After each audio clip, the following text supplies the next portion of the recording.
আসসালামু আলাইকুম ভিউয়ার্স, আজকে রান্নার ভিডিও নিয়ে হাজির হলাম না। আজকে একটু অন্যরকম ভিডিও নিয়ে চলে এসেছি। পাকা আম ফুরিয়ে যাওয়ার আগে কীভাবে বছর জুড়ে সংগ্রহ করে রাখবেন সেই ভিডিওটি আপনাদের সঙ্গে শেয়ার করতে যাচ্ছি। আমি এখানে আম্রপালি আমটি নিয়ে নিয়েছি। যে কোনো আম হলেই হবে।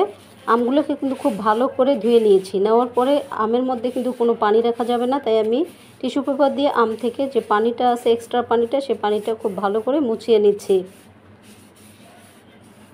সারা বছর জুড়ে কিভাবে আম একদমই আমের স্বাদ অক্ষুণ্ণ রেখে আম বছর পর বছর খেতে পারেন সেই রেসিপিটি আপনাদের সঙ্গে আজকে শেয়ার করতে যাচ্ছি। স্কিপ করবেন না, দুই রকমভাবে আজকে আমি আমের রেসিপিটি শেয়ার করব।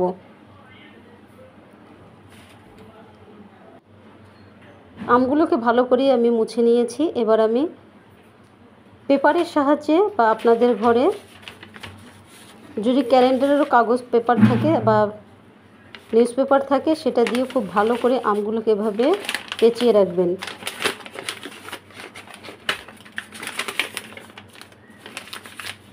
দেখুন আমি কীভাবে করছি। খুব ভালো করে আমটাকে আমি কিন্তু পেঁচিয়ে নিয়েছি। নিয়ে এভাবে আমি পলিথিনে সংরক্ষণ করে রাখব। আজকের এই ভিডিওতে যারা শুরুতে একটা লাইক করে দিয়েছেন তাদেরকে আমি জানাচ্ছি অসংখ্য অসংখ্য ধন্যবাদ। যারা এখন একটা লাইক করেনি, প্লিজ একটি করে লাইক করে দিয়ে ভিডিওটি কন্টিনিউ করবেন। আর অবশ্যই শেয়ার করতে ভুলে যাবেন না আপনাদের প্রিয় মানুষদের মাঝেও।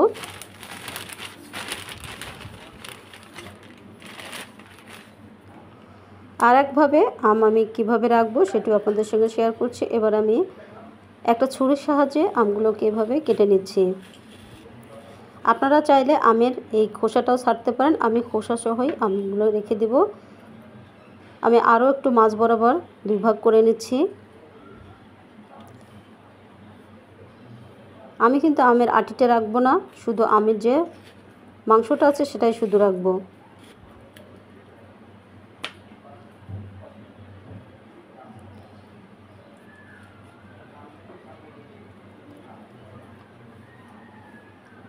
এবার একটা আমার লাগবে এয়ারটাইট বক্স। আমের আটিটা আমি রেখে দিচ্ছি।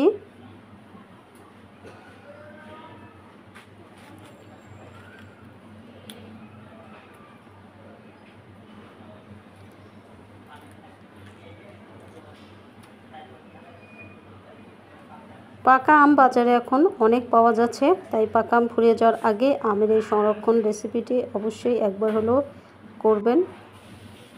এবার একটা আমি এয়ারটাইট বক্স নিয়ে নিয়েছি। বক্সের মধ্যে এবার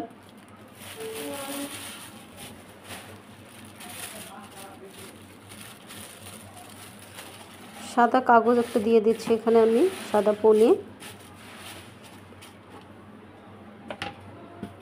যে আমি এর মধ্যে খুবই সামান্য পরিমাণে একটু চিনি ছিটিয়ে দিব।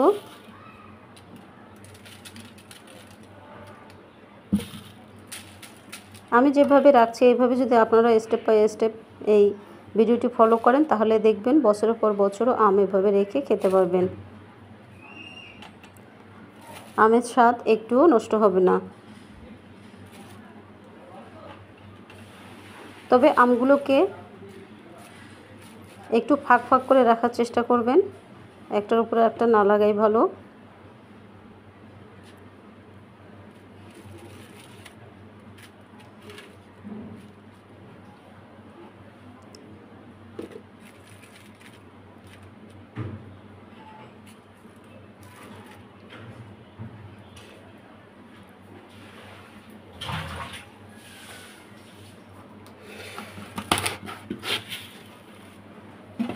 দেখুন একটা লেয়ার হয়ে গিয়েছে। এবার আমি এর উপরে আপনারা চাইলে আরেকটা পলি দিয়ে আবারও আরেকটা লেয়ার করে রাখতে পারেন। আমি আর রাখবো না, আমি শুধু আরেকটা পলি দিয়ে দিচ্ছি। দিয়ে খুব ভালো করে আমটাকে ঢেকে দিচ্ছি।